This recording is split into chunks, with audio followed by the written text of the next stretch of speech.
Hi guys, it's Tony Robbins. You're listening to Habits and Hustle. Crush it.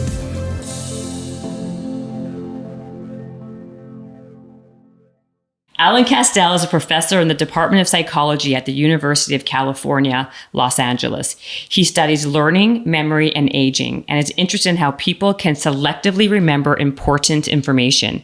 He received his PhD from the University of Toronto, did a fellowship at Washington University in St. Louis, and has been at UCLA since 2006. He lectures internationally to people of all ages and has received several teaching awards. His work has been featured in the New York Times and Time magazine. His new book is entitled Better with Age: The Psychology of Successful Aging.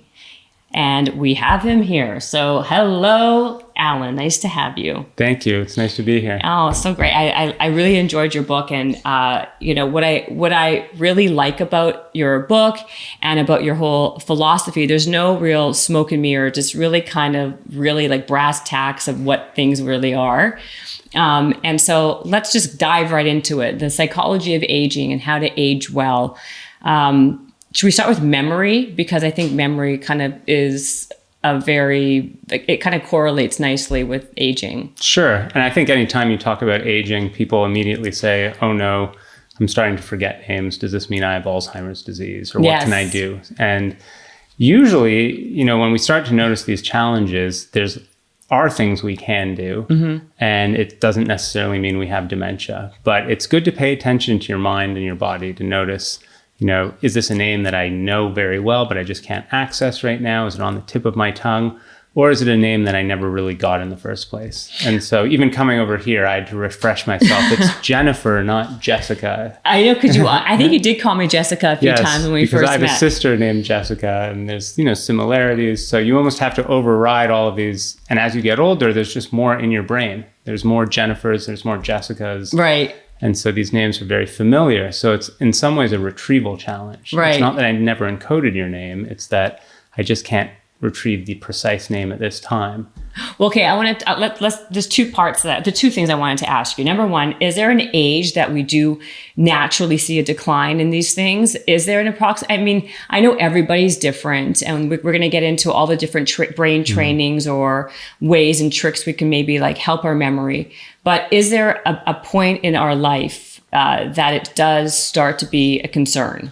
Well, it's hard to pinpoint exactly. And like you Right. say, different people, and that's kind of the exciting part of the psychology aspect, that Right. we can put off how long before we experience really staggering declines. But I think what's striking and probably surprising to most people is these declines can start as early as the age of 20.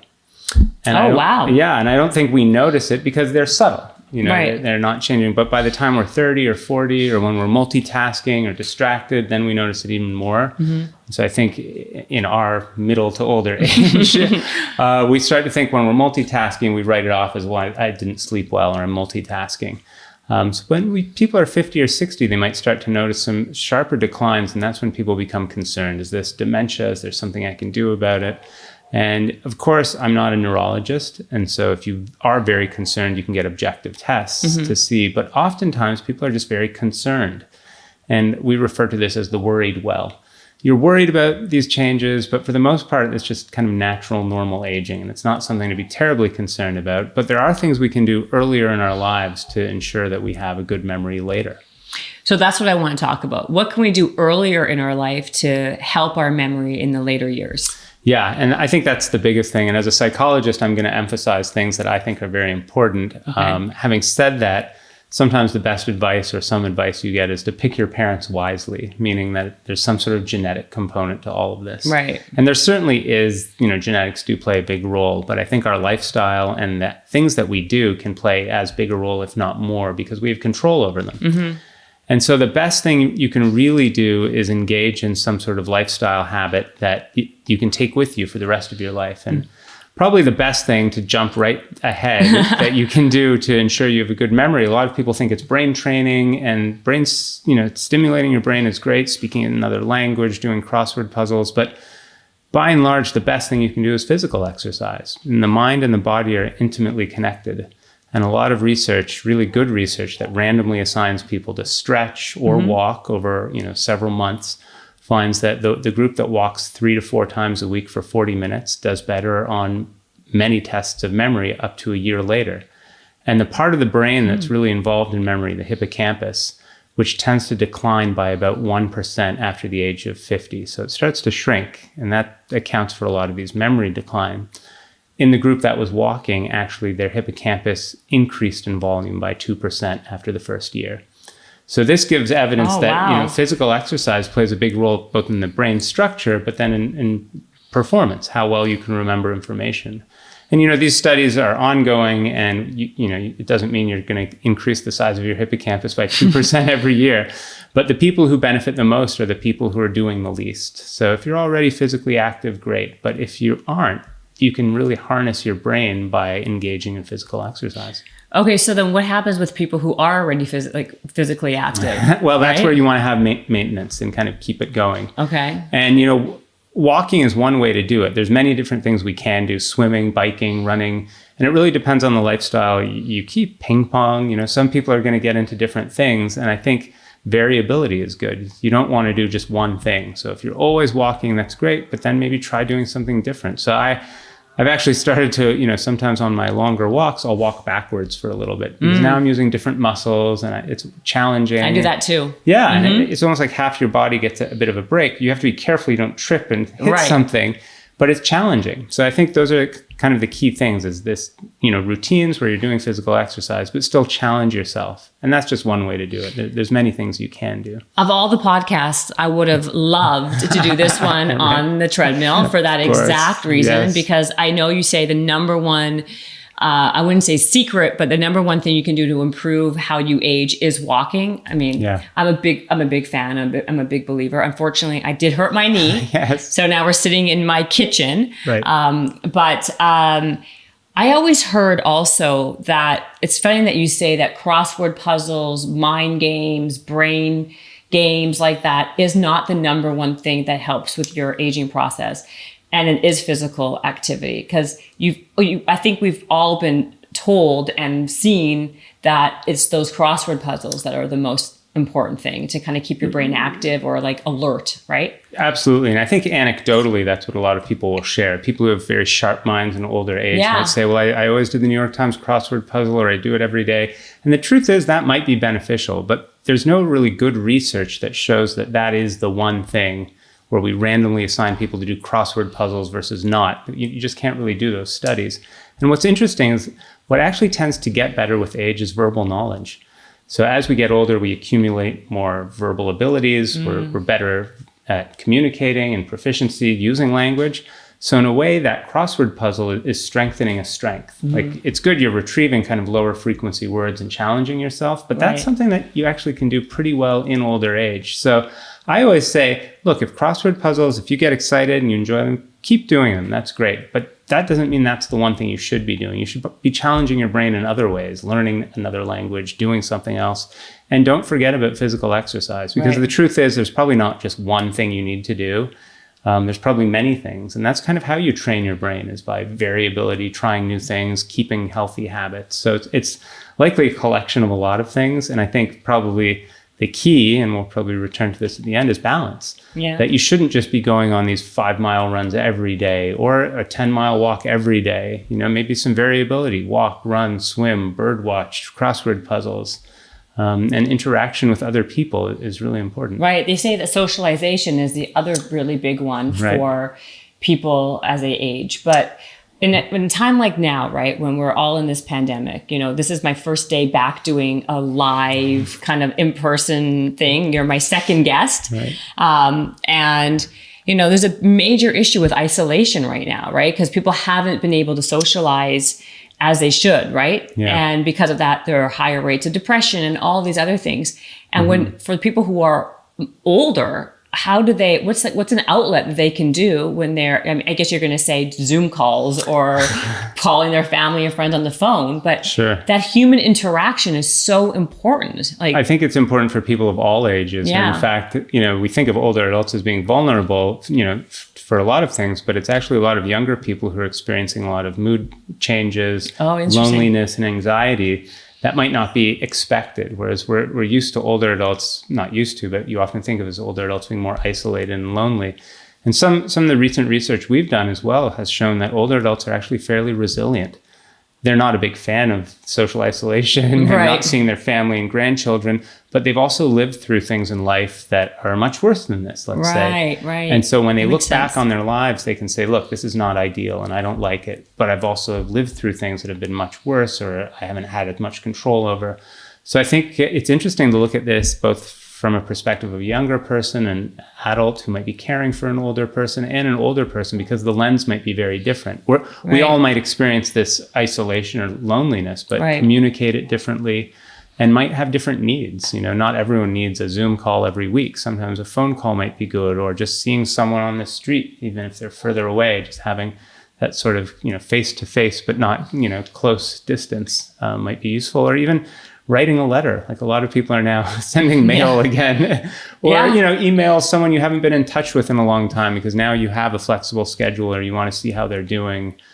So, I've had a few family reunions by Zoom, and they're both interesting, but they've also been a good seed for me to then follow up with that one person I hadn't seen in a couple of years and send them an email or find a way to talk on the phone. So, well, you said something again that about how it actually is that people, especially in this pandemic, maybe the anxiety, the loneliness, the isolation feeling it's happening more than to a younger generation. Because I know in your book, which was very surprising to me, was that you did say, even without a pandemic, that the aging population is, all the research, happier than the younger generation, which I found to be another thing. I was like, I'm learning so much, great information this way. Well, that's very much why I wrote this book, is to talk about some of these myths or stereotypes we have about old age. And a lot of people, first of all, want to avoid old age. We hide our wrinkles and dye our hair. So physically, it might not be very appealing, but we're scared. And we're scared of it. We're scared of, losing friends and family. On the other hand, people who live a healthy life into old age are surprisingly happy for the most part. These are averages, and have a lot of life satisfaction. They've lived a long life. So that mood might be different than a younger person who's not sure of their life, what they're going to do, might be anxious. And so this might stem from what's known as this positivity bias, that as we get older, we focus more on the positive things, positive information, positive stories, surround ourselves with the people that we care about. Have you met my mother? I think we all have a case study that we could analyze. And, I think it makes us think, like, what will old age be like for me? Right. And I think we all would hope we have some control over it, that we don't get it, cancer or dementia.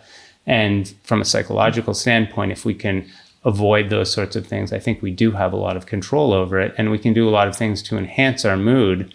And maybe some of these are biases, like you really do look away from negative things or don't want to be around people who are negative. And we also have to be careful not to get scammed, because the flip side of this positivity bias is if someone calls you up and you're a little lonely and is offering you these wonderful opportunities to get rich, you might think, maybe I should, follow up on these sorts of things. And that can be really disastrous. Right. Is it more naivety or just like inability to kind of, or you're just not, or you just, you tend to look at the glass half full. That might be part of it. I think as we get older, we do tend to trust people more or want to trust people. But what's interesting is, in terms of scams, telephone scams and email, internet scams, often it's people with advanced degrees who are more likely to be scammed. And you'd think it's just the opposite. Like if your father or mother has a law degree or was an accountant, you think, oh, of course, they're an engineer. They could think their way through why this wouldn't be the case. But the research shows that actually that's a fairly vulnerable population. And it's a population that has a lot of money too. So why is that, you think? I think because logically you could maybe see your way through why some of these scams could be real, or, could result in something that might be helpful, or you try and rationalize them. Whereas other people who might not have advanced degrees might have more street smarts and be like, this is crazy. I wouldn't trust someone who just called me up out of nowhere and offers me all these opportunities. So it's so interesting you just said that right now, because, in the TED Talk that I did, I'm going to get into your TED Talk soon, I did talk about that too, that sometimes being too smart doesn't work to your advantage. Yeah. Because it stops you or sometimes starts you to do things because you can, the rationale, the Sure. ability to justify and rationalize things can get you into trouble, or like you can, you know what I mean? I think you need to keep it simple sometimes. Sometimes, yeah. And, that's something, it's a life lesson. And the more mistakes we make when we're younger or things we've seen, the more aware we might be as we get older. Whereas if you've led a life where everything's logical and falls into place, then you might be able to not see yourself, thinking that these things could be bad things and you need to avoid them. So, that's the cost of wanting to trust people or look for the best in people. Can you talk about some other myths that, are out there Yeah, sure. I mean, I think the biggest one is, memory declines as we get older. And I know that's not necessarily a myth, but I think it doesn't capture exactly what happens. And actually, I think what happens in our research really emphasizes this is as we get older, our memory becomes more selective. And one reason this is our metacognition. In fact, we're hyper aware that our memory is declining and we want to have some control over it. So then we focus on the things that matter most to us.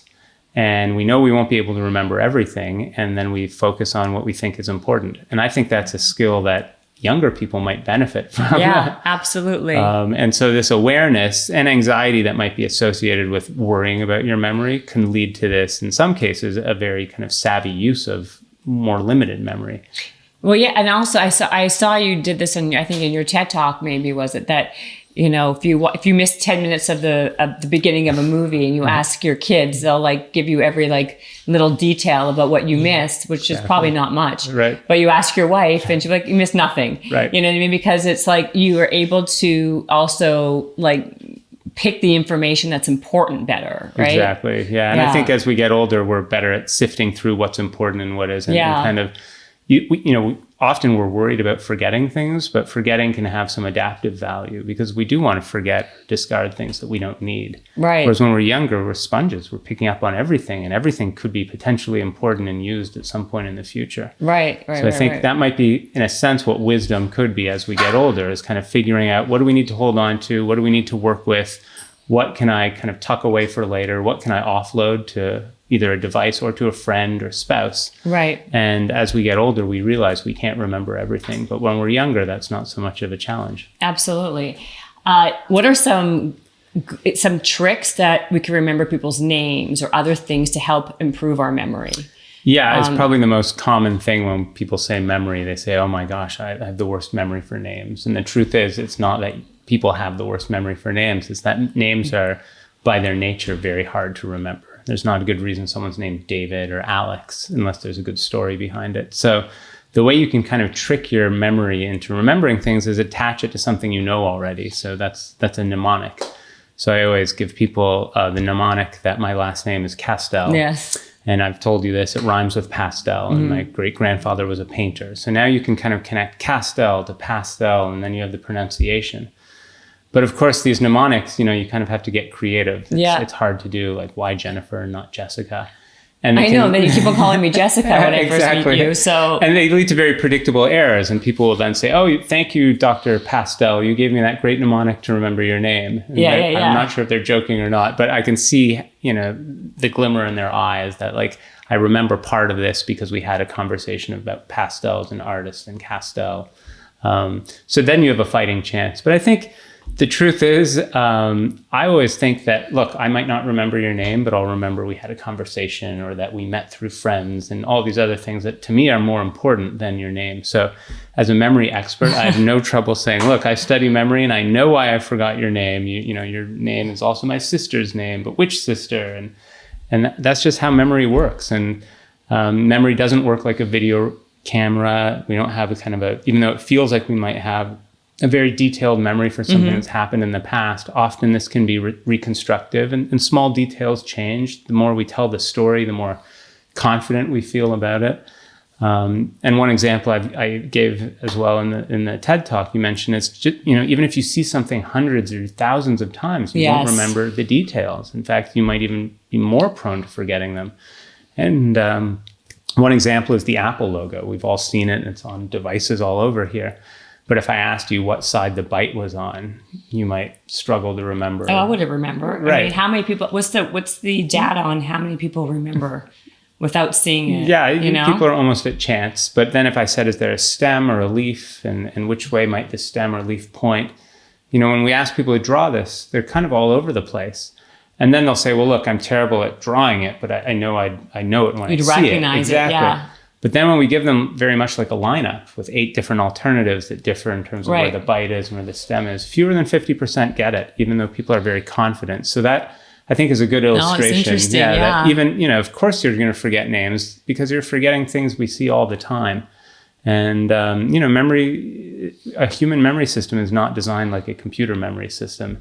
And in some ways it's frustrating because we'll forget this or that. But in some ways I think it's unique, and it allows us to kind of mentally travel back in time and re-experience something that happened 50 years ago. And that's one reason I found, you know, studying aging so fascinating, is I had older grandparents who would confuse me for my brother, you know, and get our names mixed up. But they could tell us, you know, how much the milk or lemonade was that they bought at the grocery store yesterday, and how it was cheaper than it was last week, and what store has a better deal.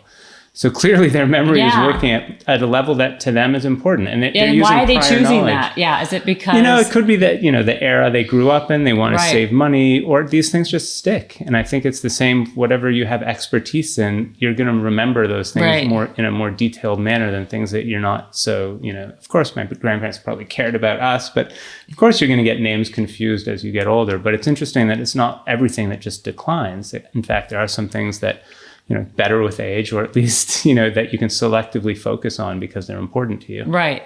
Well, I think also, like, you know, how much of it's personality, right? Like some people are just either people who are paying attention more and they're trying to remember. How much of it's that, or not just distracted doing a million different things? Yeah, I think attention is kind of the precursor to memory. Right. And if you're not paying attention, then you don't really have that chance to remember it. And in terms of personality, certainly that can play a role. I think there are some people who are just curious. And they're curious about different things, and what interests you might not interest me. And we did a study at UCLA looking at this idea that kind of curiosity guides memory.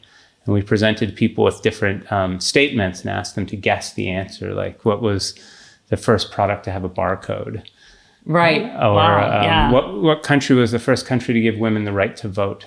And instead of telling people the answer, we asked them, how curious are you to learn the answer? And then we had them guess, and people made all sorts of mistakes. And that is another key to learning, is kind of this errorful learning where you make a few mistakes and then you're given some feedback. So, and then we followed up with these people a week later, or even a month later, and asked them these same questions. And it was the questions that people, older adults specifically, were most interested in that they later remembered a month later. Right. So they remembered the things that they were most curious about, but they forgot the things that they weren't interested in. Right. Whereas the younger people kind of just, in general, remembered a collection of stuff. Right. And so I think that shows that memory becomes more honed in terms of curiosity, that if we're interested in the barcode, we'll remember it. But a lot of people say, no, that's so low. I don't care. Yeah, I'll tell you it's Wrigley's chewing gum. And you're like, great. I don't even want to know that. Right. But if I told you it was New Zealand who was the first country to give women the right to vote, you might say, oh, that's surprising. I would have guessed 5 other countries first.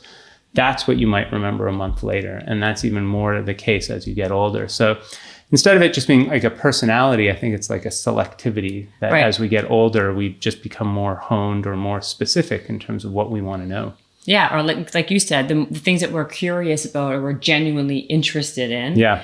You'll end up remembering. And I kind of feel that's like with any age, though. It's not so much with just older people. Sure. And I think it's probably true with a lot of people that if you're interested, it'll stick. But I think as we get older, there's so much forgetting. Yeah. That those are the things that will actually stay, the things that you care about or like interested in. Yeah. How about the myths about that as you age or as you get older, why is it that we wake up earlier and earlier as we age?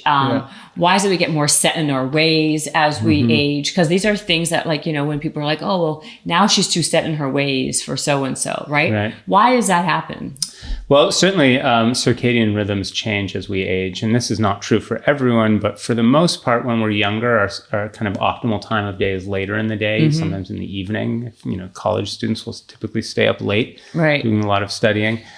As we age, our circadian rhythms shift typically, so that when we're older, we're more, our optimal time of day is earlier in the day and sometimes in the morning. And studies have shown this: when you test an older adult at their optimal time of day, they're doing as well as a younger adult at their non-optimal time of day. So these effects can be pretty big. Right. And again, I noticed it with my grandparents, who would be up at 6 or 7, Right. and call me up, and they've already done 5 or 6 things, and I'm barely out of bed. But in terms of the habits, that's interesting, because certainly as we get older, our habits might become more entrenched or pronounced. We've just had more, we go to the same restaurant, we see the same friends, we do the same things. And some of those habits can be beneficial. Like if you're going to the same coffee shop, you'll see the same friends, you'll have this kind of structure. But that's not to say that as we get older, we always fall into these habits and we can't change. And a lot of older adults are interested in trying a new restaurant, or often when people retire, they do want to take a new trip somewhere. So it's not that you can just say like people are just, those are their habits and they can't change them. I think we trust ourselves more. We kind of know what we like. Yeah, I was going to say, we know what we like, we know what we don't like. Right. But again, maybe it's a personality thing, but then again, I think it can be the combination, right? Because even as I age and people I know age, like, my mom or whatever, it's like you tend to want to do things that you're comfortable knowing that you like. They're not. You're more risk adverse. As you get older, and it makes sense. You don't want to slip and fall. You don't want to get lost in a part of town that you're not familiar with. And when you're younger, taking those risks could be beneficial. You're kind of foraging and looking for new opportunities and mates. And right. Exactly. Whereas I think when you're younger, it's kind of this selective optimization where you kind of know what works for you. These other things might be risky. They might not be fruitful.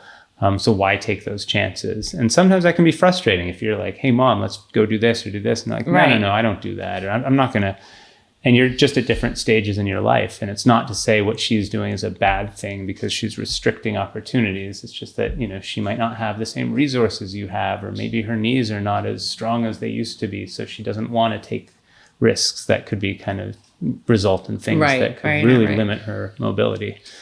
But it's always interesting. You say all of that, but then older adults might be interested in like reading a new book or finding a new movie. Absolutely, right? Because everything is relative, and it's not like one brush to paint everybody. But I do find like, and happens with me, happens with everybody I see, like that. Those are, I kind of feel, myths that are, there's like some accuracy to them, right? Yeah. And I think stereotypes often, that's why they are stereotypes. There's some reason we have them, and they do fit.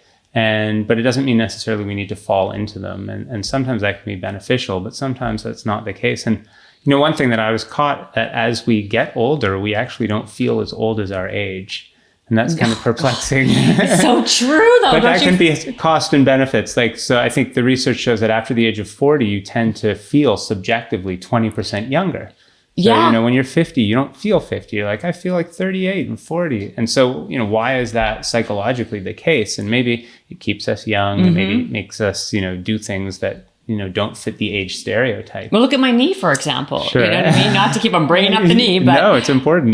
But I'm telling you, it's like, I think I'm still 24 and I can do the same wear and tear in my body that I did before. And then I never got hurt back then, but now I'm getting hurt. Right? Or if you did get hurt, it heals really quickly. So you're much more resilient. You don't feel like it's risky to do those things.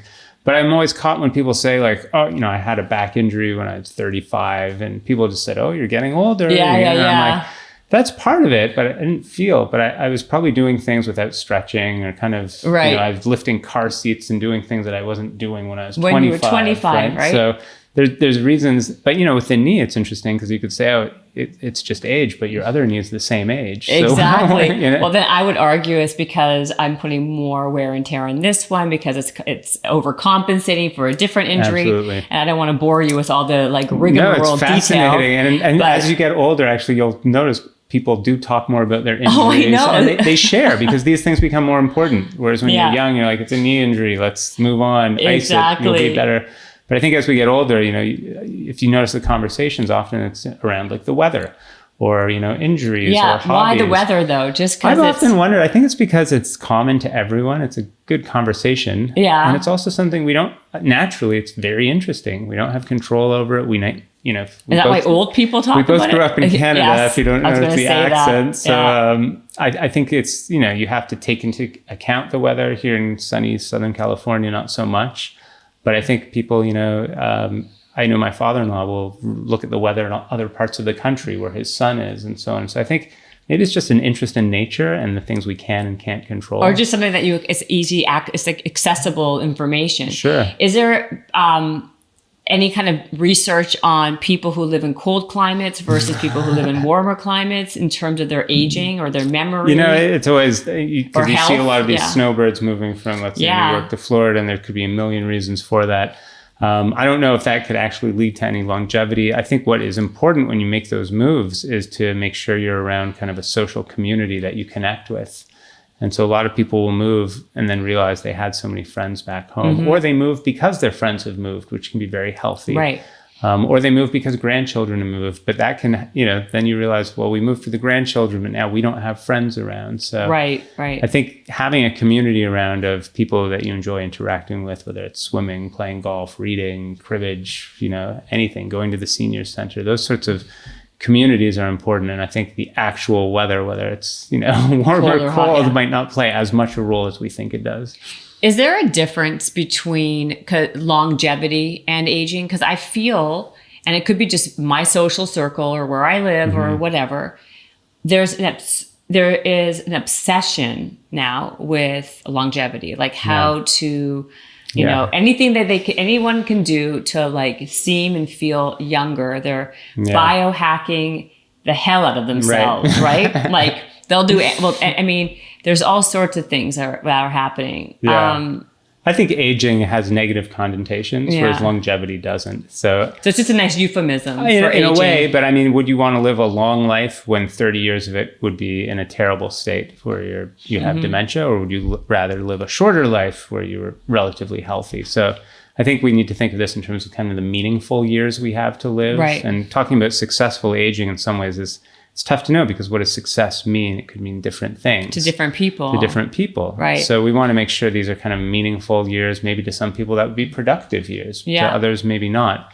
We don't just want to add years to our life. We want to add life to those years. Right. And I think that's probably the most important thing to consider when we think like, how can I age well, but also in a way that's meaningful and, keeps me happy and the people around me happy. So when you wrote the book, Better with Age, the psychology of successful aging, what were you talking about then? Were you talking about that, about how to age with happiness and with health? And I mean, those are some things that the pursuit of happiness is something we're all interested in every age. So I think really the point is not to be happy or healthy. I mean, hopefully those would be the byproducts of engaging in, active lifestyle, being curious, being around the people you care about.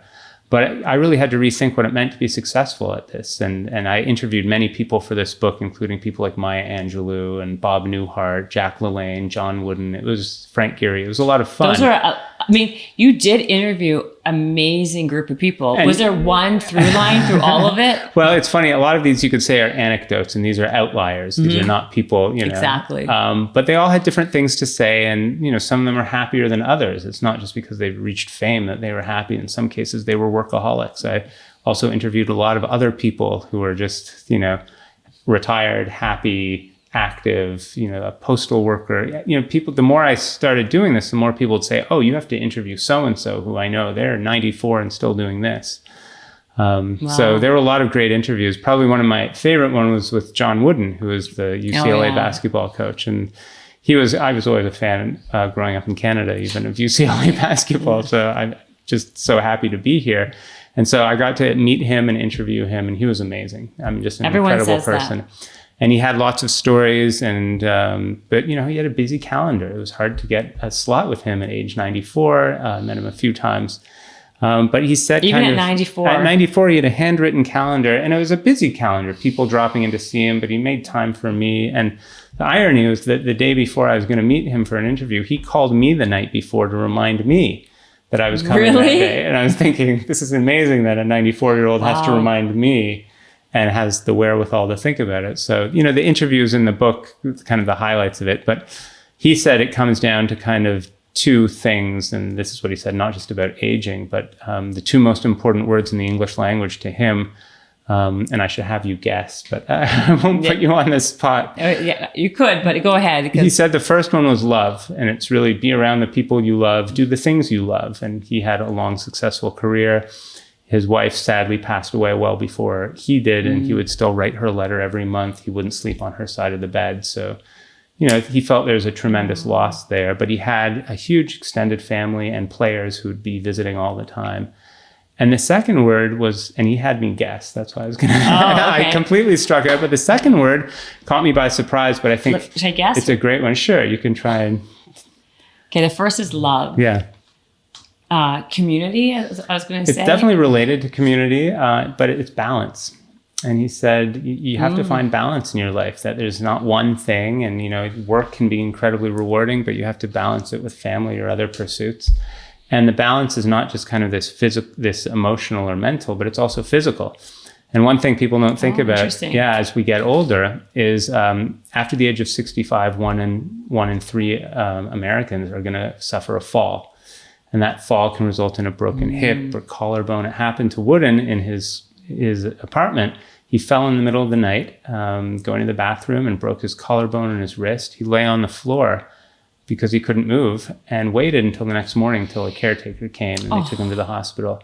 And he was lucky. How old was he? He could have died. He was in his early 90s. And that happened? And it happens, it happens to many people, but we don't really focus on it. We think about, memory. We have to keep our memory sharp. And really what we have to do is stay on our feet. And in Wooden's case, he was lucky. He even had a life alert, but he didn't use it. He didn't press the button because he didn't want to bother anyone. And so that's another barrier psychologically, is that we might not want to admit or cause, trouble to someone else. So I always tell people talk about brain training and computer-based brain training and, how do I keep my memory sharp? Is it crossword puzzles? And I say, probably the most important thing you need to focus on is your physical balance. And you can practice this every day. And a great tip from an older adult who told me she brushes her teeth every morning, standing on one leg for 1 minute and then switches legs to the other. And, instead of the treadmill, we should do the balance, because if anyone tries this right now, if you stand up and try balancing on one leg, you might do it for 10 or 15 seconds. Then you notice you can't hold it. And then try with your eyes closed. It's even more difficult. So then imagine you're 50 or 60 and you're getting up at night and there's a carpet you might trip over or a pet on the way to the bathroom, you lose your balance. We often can regain it. And those are near misses and they happen all the time. But when you lose your balance and you break your hip, you're in the hospital, that's kind of the first step towards less mobility, less independence, and ultimately death. Absolutely. And so it's kind of a scary thing to think about, but it's also something, again, we do have control over. If you practice your balance 5 to 10 minutes every day, it's probably more important than the crossword puzzles or the brain training or these other things. Absolutely. Yeah. It's because you're right. When people fall, older people fall and break a hip or whatever else, that is the beginning to the end right there. Exactly. That's when it becomes it's like a quick rabbit hole down. Because you lose your mobility, then you're in the hospital and then people have to take care of you. Then you're not walking. And we know if you're not walking, your hippocampus might shrink. Exactly. Your memory starts to decline. So all these things I think are related. So when Wooden said balance, I'm not sure if he meant exactly in this way, but it's certainly a topic that I'm so interested in, and I think we all need to be, because when we say what's the one thing, there is no one thing, and we do need to find balance in our life. And if you're doing a lot of running, then you probably should do something else to balance it out. The yin to the yang, everything. Exactly. And that's, again, with the knee, but the truth is that's why, right? Because I was so hardcore on one modality that I didn't recover or give myself that recovery. But there's always a need for that yin and the yang, right? So with balance. But you know what? It's interesting because I'm sure a lot of these people, like you said, when you were interviewing them, and they were successful, quote unquote, it's because a lot of them were workaholics too. Yeah. And so I don't think they were a role model for balance. And I think that's the struggle we all have, because if we find something interesting and rewarding, we're going to throw ourselves into it, the running, our jobs and so on. And I think we learn, especially during a pandemic, how important balance is, that even if we didn't like our commute to the office or all the other, it wouldn't be bad to have it 1 or 2 days a week. Yeah, exactly. And then we could really balance things out. So I think we, in a sense, this pandemic, for me at least, felt like a mini taste of what retirement could be like. You still have a job and responsibility, but now you're all in one place, and maybe you're not around the people that you're usually around. And at least for me, I notice how many of them are like my friends and social circle that I have lunch with or see and bump into in the elevator. And when all of that's gone, you realize something's really missing. Absolutely. It's like also the gym, right? A lot of people are going to the gym. Yeah. I mean, it's not just to be working out. It's because you develop a social community there. Absolutely. You're seeing your friends. It becomes part of your daily fun in a way, right? It's motivating. It's socializing. And it's kind of Socializing. socializing in small groups, and maybe not for long periods of time. You don't need to go out to lunch with someone. Right. Seeing people at the coffee shop, the library, community center can be very rewarding, and sometimes we underestimate that. So We do. if we move to another state or country or do something like that, those can be some challenges as we get older. No, absolutely. I mean, I think that's it's a truism, right? Yeah. How about other things, like some key points or key learnings from some of all the people that you it's hard to summarize it all. I try in this book to do that, and I think not all, just another. I think the summary that I give people are the ABCs of successful aging, because it's kind of more digestible. And A can stand for attitude, because if we have a positive attitude about aging, we're more likely to walk or be around people who share that positive like-minded attitude. people, be around the five. Although it's good to be around other people who share differences in opinions and so on, but the people who bring you down or the people who don't bring out the best in you. So that attitude about aging can be important. And then B is balance, like we talked about already, both physically and mentally. And I think the last one is kind of often forgotten, is C for connection. Connect with the things you love that you find important, but also the people that you want to be around. And that connection can be important, especially during a pandemic. How can you stay in touch? And not all of it is Zoom, whether it's writing a letter or, making a connection with a new person, which can be very challenging, during these times. But sometimes a person of a different age, and sometimes older adults will enjoy spending time with someone who has complementary skills. Is there a way, and you were saying earlier, and I think we got sidetracked about people who are losing their memory, for example, in dementia. Is there a way to revert any ways people can start reversing that besides what we talked about? Is there foods that are, besides all the stuff we always hear? You always hear about, salmon and blueberries for memory and omega-3s. Is there any kind of new information out there that tough. we can glean that? It's tough for dementia, especially, Alzheimer's, a form of dementia, is the most common, because there's no drug, there's no treatment that really has proven to be helpful. So that's why I think everything we have to focus on is prevention. And I think if we've seen it happen to our parents or grandparents, that might make us more aware of it and more anxious. But I think there are things we can do, such as physical exercise, being around people, playing music, listening to music, reading fiction actually can be surprisingly good for your imagination and mind. And these are things we can do that we might enjoy. I'm always hesitant to recommend the salmon and blueberries and so on, because you hear that all the time. It's the same thing. I think over and over there's definitely again. benefits for these things, but you have to look at the effect size. How much is it going to offset dementia for you, who's already probably got a fairly good diet to begin with? And if you're just eating blueberries by the pound, you're losing balance, right? A balanced diet is probably more important than I'm going to eat blueberries for dinner instead of. So I think, finding the right amount. So balance in every part of life, right? And how you eat. I think and so, how you yeah. how physically active you are, how much you work, to how much you socialize with friends and family. Because I think it's like a portfolio. You don't want to focus just on one stock, because that stock could tank. Yeah. And maybe the research shows this in mice that never eat blueberries. They get this big benefit. But if you're already having a fairly balanced diet. Like walnuts, they say are great for or your even brain. Coffee comes and goes, and red wine too. A lot of these are correlational studies, so we don't know what causes what. Right. So, sometimes the red wine one is, if you're having 1 to 2 drinks of red wine a week, it might be because you're doing it socially with other people. And maybe it's the social component, and then the red wine is a part of that can really lead to longevity. So it's really hard to know. Chicken or the egg, you don't know. It's hard to know, but I think if we don't know, you should hedge your bets. Don't start drinking red wine because one study told you 2 cups a week is what you need. But if you're drinking, if you're having social interactions and a glass of red wine is part of it, that's probably not such a bad thing. So is there any kind of supplements or that you would recommend? What do you think of like omega?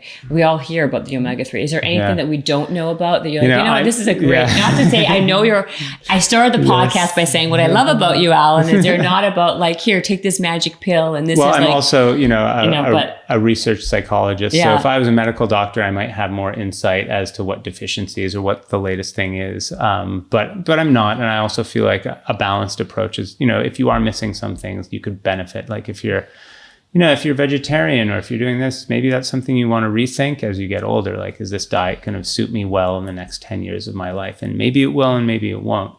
But I think that sort of balance might be important to consider.